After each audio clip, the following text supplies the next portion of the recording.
Now we're going to practice division of integers, and they're going to all be whole numbers. And I'm actually going to move my paper and do the second side for you because the first side is a little bit simpler. One thing that we might need to review is this slash is really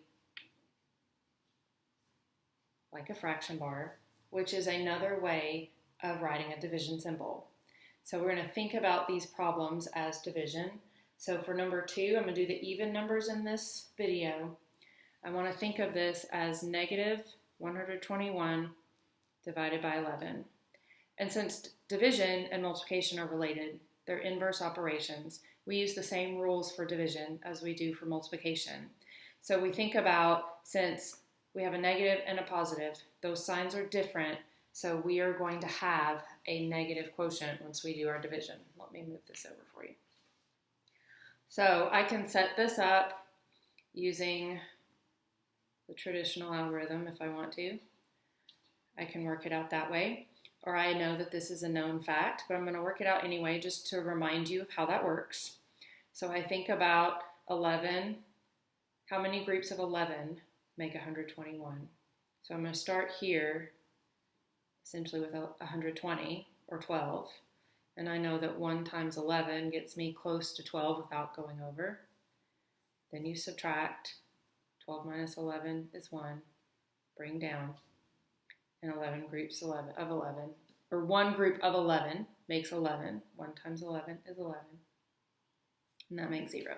Again, not necessary to go through this whole algorithm if you know that multiplication fact, but I just wanted to show you to remind you. And since my signs are different, it's going to be negative 11 for my answer.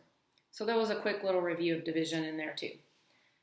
So for number 4, again, 27 or negative 27 divided by 9. Now that's a multiplication fact that I know. I know that 3 times 9 is 27, so the quotient is 3. And for number 4, it's going to be a positive 3 because both of those signs are negative. So you think about the opposite of a negative answer is positive. So the answer is positive 3. Let me write the answer in there too. For number 6, you're going to do 95 divided by 5. For number 8, I'm going to work that one out for you too. Just to get another review of division, if you need it.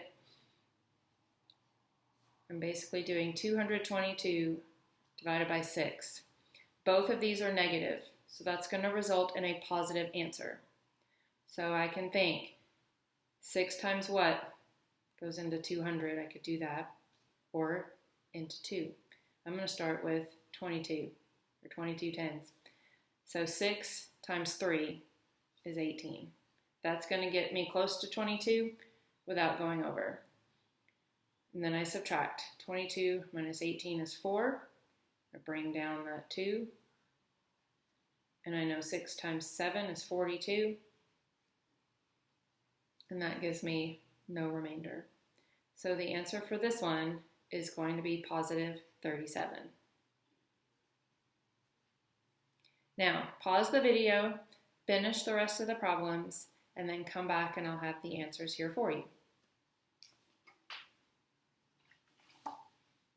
Now I trust that you've paused, you've done your work, so here are the answers for you to check. Thanks for working so hard. I'm sure you all did a great job.